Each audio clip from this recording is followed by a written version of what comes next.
dagdag yung, ano, gusto na, dagdag mo yung ganito. Kaya doon sa ingredients yun. Hindi yung basta na lang kumuha ka ng kung ano inihalo mo, ba magiging lasa niya. Pero yung mo saan ka nakakita, sinigang, nilagyan mo ng asukal. Okay. Kasi kahit nasa amin yung adobo, hindi nilalagay ng asukal.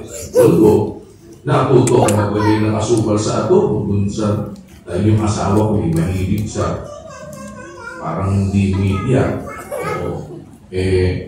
Adobo, nilalagyan ng kami kasi walang asukal adobo. Kapit na Rodel. Hello guys. Pinuto ko ng adobo yung asawa ko ang sabi sa akin ba't hindi ba kami? Aba, hindi naman kakulit mo ba? Ay adobo.